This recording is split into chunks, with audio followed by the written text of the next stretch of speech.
And then the next part of this was basically don't be crazy when you're when you're trying to do the team fights and stuff. We ended up getting away and everything was all right. And luckily, Ramus ate that spear for me. And you're actually going to kind of see later that that spear's hurts me quite a bit. So at this stage, I went ahead and picked up the Black Cleaver, and now we're going to work on Madrid's Blood Razor. Again, the three kind of core items that I have for Warwick. And then this part is actually, I'm trying to remember what happened here because I'm kind of going on the fly. Oh, so uh, she ends up getting herself killed. And now I see Vladimir's low in health, blood sense up, and he's going to run away. And so I figure I'm going to get him. I even ult him because I really don't want him to run away and I really want this kill. But Vladimir was hurting me quite a bit, and his slow actually made it to where the other two champions were able to catch me pretty easy. So again, being greedy kind of got me killed there. I should have just let him run and saved, stayed to live another day. And this one was a nice little team fight from Ramus. And you can see I just caught a spear from Nidalee, and then I got hit by a stray ult. And I don't know how Vladimir was hitting this hard. I've never had a Vlad hit me that hard as this one was. But I ended up getting killed again. I don't know if there was much I could have done there, but I don't know. The ult, that definitely didn't help me. And so in here, I was waiting for them to push the tower a little bit. And what you're going to see is since Vladimir had hit, I don't remember, Misfortune, I ulted on top of him to keep him in the tower's range. Now, while he was ulted, he actually was not able to run away or do his blood pool to get away. And I kept him at the tower's range. So again, using your ult to hold people still is very good as well as doing damage. And again, getting the kill on Mordekaiser there as well. So remember, your ult can be used kind of defensively too. Now here, what we'll see is Misfortune had run away, and Ezreal was running. Ezreal's really low, and he tries to, as soon as he flashed away, I ulted him, and again, we got the kill. But I died. So what I did wrong there was I ran back across the tower. I should have run straight north and then circled around. So again, being very aware of what's going on around you. But I went ahead and picked up the next couple steps to my Madrids. So as with my other video, this game is very much about map awareness. Now you can see, and right there actually, so I got hit by Ezreal's or Nidalee's spear, and then Vladimir came up behind me, and there was pretty much nowhere I could run. And I tried to ult him to get some health back and everything, but there wasn't a whole lot I could do though. So again, the common theme that you're always going to see is map awareness, map awareness, map awareness.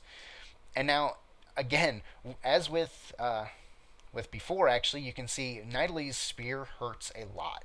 And I'd learned from what had just happened a couple minutes ago, and I went ahead and backed up and poured it out there, and I didn't die, and no one died, and we didn't really give up that much ground. So kind of being able to rely on your team. And I picked up my Madrid's Blood Razor, which was good. And then here we're going to see pretty much another simple use of holding someone at a little closer than they want to be. So he went to run away, and then once Vladimir had blood pooled, and he went. Actually, you know what? I'm sorry, that was the wrong one.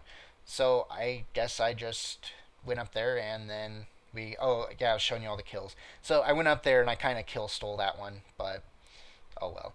And now, to answer for Vlad, I decided I needed some magic resist, and the Banshee's Veil is not that bad of an item all around, so I decided that I was going to pick up my magic resist from the Banshee's Veil.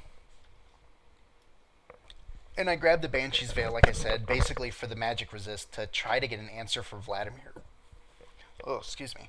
And down here, basically, we were still pushing. You can see by the minimap that they were pushing us pretty hard at this point. And so I gave chase to Shaco because I was like, I'm going to get the kill. Now, Shaco's in the bushes, and if you remember what I'd said before, there are no treasures in the bushes. And sure enough, even when I go in there, there are still no treasures. And Shaco ended up getting himself a pair of kills here, and he died, but, 1 for 2 is still not that bad. I think they came out ahead. Especially this late of the game, dying is bad because it allows them to push very hard, which you can see.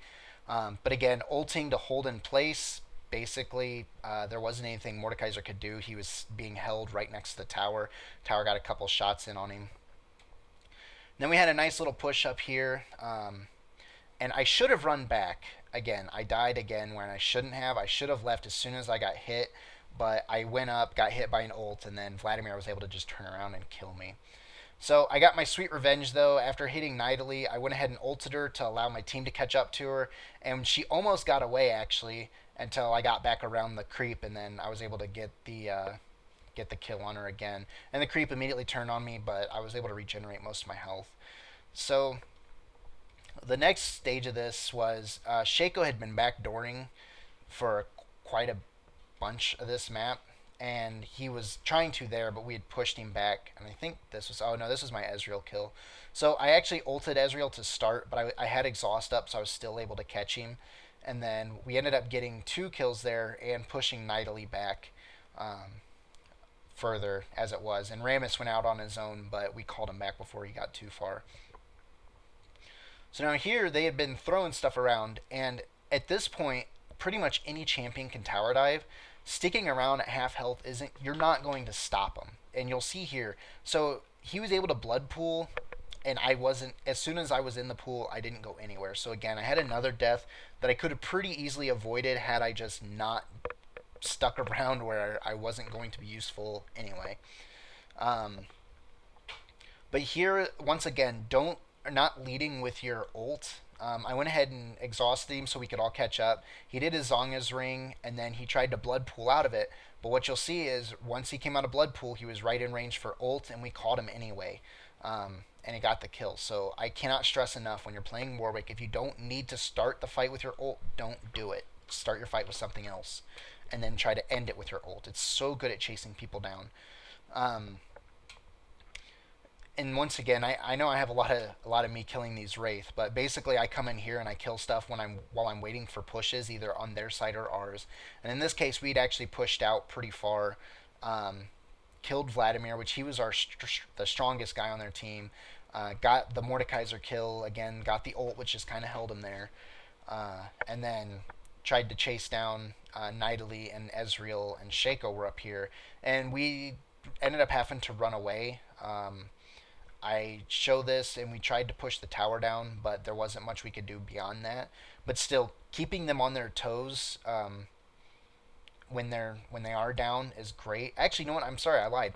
I think we destroyed both towers, yeah, and then we ended up getting the kills. So since there was only 3 of them, and they don't have any way to force us to hit them or really AoE at that point, it was easy for us to just knock the towers down. And at this point, you can see in the minimap, we actually had pushes coming on our top and our bot. So I had me and Rammus teleported back while Kennen and Misfortune stayed up, and they both actually destroyed these towers, which was good. And at that point, oh, and I skipped it, but Rammus and I stopped the push in on our base. But again, it's still pretty one-sided at this point. They're winning pretty well. And I went ahead and got the Bloodthirster again. The lifesteal and the damage was just too good to pass up. And I actually felt pretty comfortable where I was with the magic resist with just the Banshee's Veil. Although I'd thought about getting Force of Nature just because the run speed would have been good too. And here you can see, I'm going to go ahead and show our last desperate run. We were going to try to backdoor the Nexus. But again, if you look at the minimap, we're pretty much done. This is an all or nothing type tactic. Either this was going to work or we were going down. So we basically run up and we tried to backdoor him, and we see what happens. And so I'm gonna show all of this, but you can see, like I said, in mid they're pushing pretty hard mid, and everyone on our team, we basically just agreed, just don't die. All you need to do is slow them down for what we're doing. So we get up here, my Misfortune and myself. And sure enough, they actually had someone defending. Shaco deals with Misfortune pretty quick. But after realizing which one was the real Shaco, I ulted him, and there wasn't much he could do. So now it was just a race. And Ezreal's up there, and you can see, remember when I said Hungering Strikes can save you? I actually Hungering Striked a creep, which I don't know if you could tell, but it gave me just enough health to turn around and kill their Nexus. And we ended up getting the win. Like I said, it was a pretty dirty win. And it was a very, very back and forth type game. So I don't know, but I enjoyed it, and hopefully you enjoyed it too. And like I said, I'm really sorry that it had to be so short. And I guess it came up in 2 parts, but it was a very, very shallow look at how I play Warwick. But the big things to remember: keep map awareness, and try to not open up a fight with your ult. Try to end fights with your ult if you can, and just always pay attention to where you're at. And now that blood sync can toggle, make sure that you have it on when you need it, and it's not on when you don't need it, kind of thing. But so yeah, if you once Riot gives us replays, I can actually start doing real evaluations of full games. But right now, I just kind of have to chop and edit and hope for the best. So hopefully you guys enjoyed it, and I will try to get some more videos up here before too long.